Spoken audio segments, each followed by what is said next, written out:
everyone, my name is Ellen and I make guitar tutorials right here on YouTube. And today I'm going to be sharing with you guys my top tips on how to transition between chords, specifically between G and D. So let's jump into it. Alright guys, so I'm going to go ahead and show you guys how to transition between our traditional fingering for D like this and our traditional fingering for G like this. So let's go ahead and start with our D chord.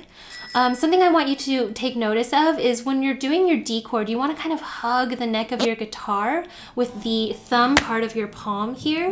You just want that to be touching the neck of the guitar. This is going to provide a counter pressure so that when your fingers are pushing down, it has something else pushing against it, okay? This also allows your thumb over here to mute the top one or two strings when you're strumming a D chord, which can be really helpful.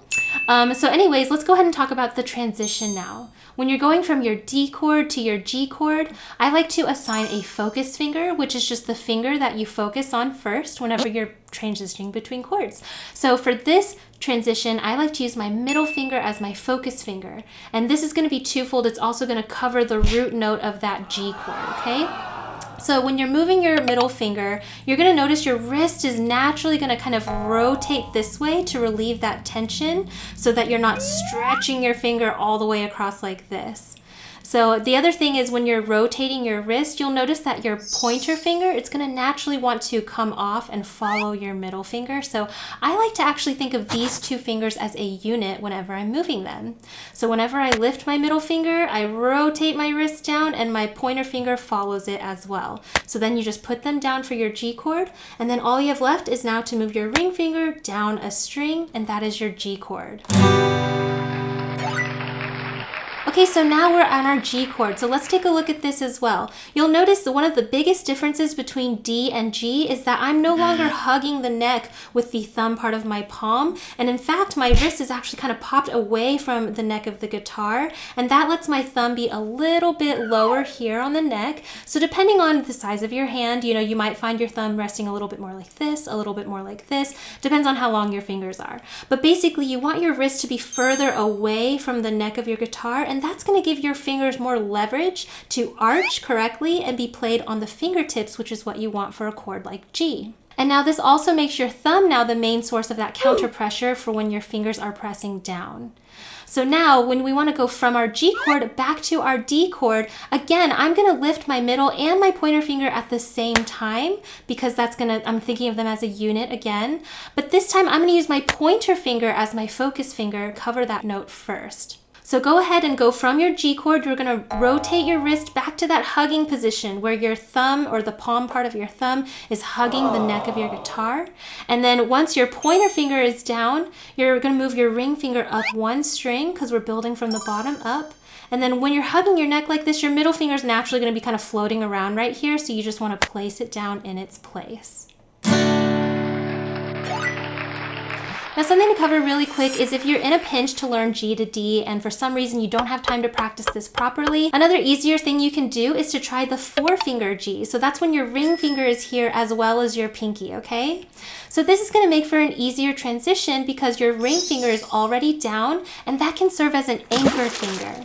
So what I mean by that is that your finger is not going to lift or move at all. When you're going from a 4-finger G to a traditional D, notice how your ring finger stays there. So if you like that better, that's a good way to kind of like move your other fingers around, adjusting to that one that doesn't move, okay? So that's 4-finger G to your D. And then another thing you can do as well is if you're using your 4-finger G like this, you can go from a G to a D suspended chord. And all you have to do for that is lift your ring finger and move your pointer finger down 2 strings. And that's your D suspended 4 chord. It's going to sound a little different than your open D, but if you're in a pinch, that's also another easy way to transition. Alright guys, again, so just to summarize, when we're transitioning between our G and our D chord, the main thing that you should probably focus on is your wrist rotating. You're going to go back for D because you're going to be hugging, and you're going to go forward for G. So it's out for G, in for D, okay? This is naturally going to have your fingers follow because you're going to relieve that tension. So that's the number one thing that I would focus on for this transition. Hugging versus moving away from the neck. Also, another way to remember that is your thumb position on your D D, it's going to be wrapping around the neck, and on your G, it's going to be like down here on the back of the neck a little bit more. And then also when you're building chords one finger at a time, which often beginners will do, that's fine. Just try to build it from low to high. So your low string here to your high string here, because whenever we strum, we go from the top to the bottom. So you just want to make sure to build your finger one at a time like that, and that'll cover the root note, which will make your whole strumming sound a little bit better. And of course, like I said, I use focus fingers when I do my transitions, but if you have different focus fingers than me, that's fine also. Just make sure to be consistent about which finger you're moving first each time. That's going to make a huge difference in helping to build that muscle memory. And then this applies to all chord changes, but you always want to place your fingers as close to the fret wire in front of them as possible. If you go too far back, that can cause a lot of buzzing issues, so you just want to make sure to move each finger up close to the fret wire as you can.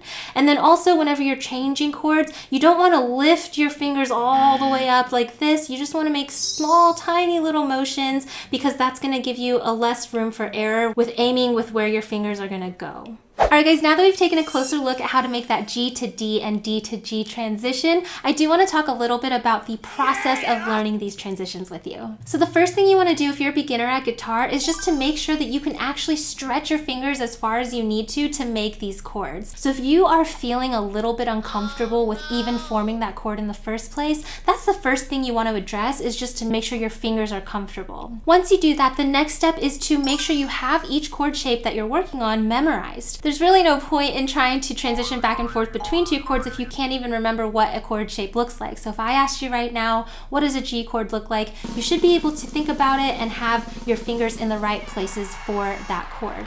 So whenever you're working on chord transitions, just make sure you have those chord shapes memorized and you know which fingers go where. Once you have those two things down, now we can get into the meat of learning this, which is all about muscle memory. Muscle memory basically just refers to your body's ability to just do things without you having to think about them. Think about like riding a bike or doing something like that. You don't really think about pedaling, each step. You just kind of do it because your muscles are used to it. That's the same thing with guitar. You want to build that muscle memory so that things like transitioning between chords becomes really natural. Speaking of which, something that's super important that some people don't think about is, like I said earlier, when you are a beginner, sometimes we have a tendency to build our chord shapes one finger at a time, which is totally fine when you're just learning. But eventually, if you want to play through songs and sound pretty fluent at them, you want to be able to make these transitions a little quicker. And one thing that affects that is being able to place all your fingers down at the same time.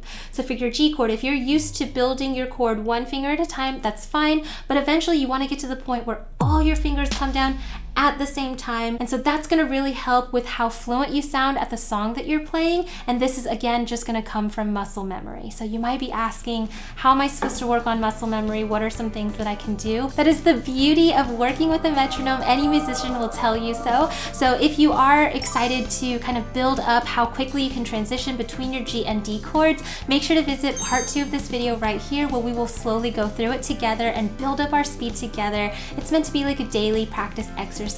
And I promise you, if you continue to work with me on it, you will see your skills progress and you will get faster at this transition. So I will go ahead and see you in part 2. Bye.